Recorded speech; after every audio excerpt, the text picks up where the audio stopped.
Christmas Waltz at the Community College. It was not described in grad school, this open admissions, Howard Stern type class of 30 freshmen.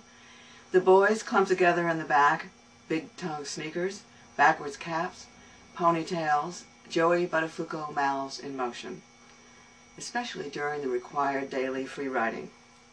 Except Charlie in a wheelchair near my table. Despite his withered hands, he'd grip his pen, then, like everyone else, share his 10-minute stories, safe and remote. The second week, when laughter in the rear continued, I kicked everyone out. Said, next time, if one more twitching body hinted of more impending laughter, doom. When they returned, we grew into a careful waltz. They rode of sissy schools down the road, their cars battered as Martian landscapes, their parents dead six-packs, the downsized world waiting for them. Still, the advent of poetry was greeted with the inevitable groans, increasing when I said we'd practice how to deliver. December, last class, our poetry reading.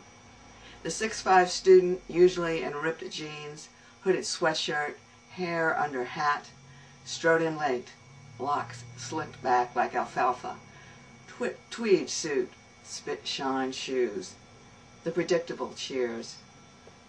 Then Charlie rolled himself forward, told us how he'd curse himself if he dropped a book, how once he drove to a secret inlet on Long Island, dived into shallow, unknown waters. Silence, their eyes like a single star, then their feet going to him, their questions. Was this the Nike of wheelchairs? Could he pop wheelies? The suit asking Charlie to push him around. The not sissies presenting their works, giving the performance of their lives. And the next one I'm going to read is called Prayer for the Ride. I'll just tell you a couple of things about this ahead of time. One is I mentioned Rifle Range Road, which is in a small town, what was then a small town, Mount Pleasant, South Carolina.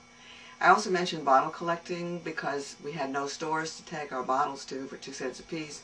We took them to a place called Choppy's Garage. And I also mentioned kudzu. There'll be a test when this is over. I also mentioned kudzu, which is a plant that was imported from Japan, I believe, and grows up to 6 inches a day. And this is called, again, Prayer for the Ride. When we girls still swerved our Schwinns off Rifle Range Road in Carolina summers, full of family and not family voices, and pedaled down dirt paths to search for Coca-Cola bottles to fill our wire baskets, and circle back to sell them at Choppy's Garage. When Charleston Harbor air heaved into a tidal wave of marsh musk and slid into wide blue bicycle afternoons of us wheeling toward smooth-faced, wind-nippled boys who rebel-yelled as if those long-limbed kudzu days would race down asphalt forever. When we discovered ourselves and dipped over the handlebars for first kisses, then the ride began to bear us mutely away from this early cadence.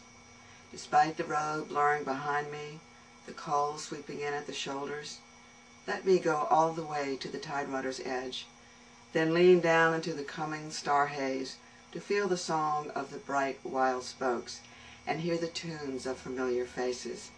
May my old desires become the sky again.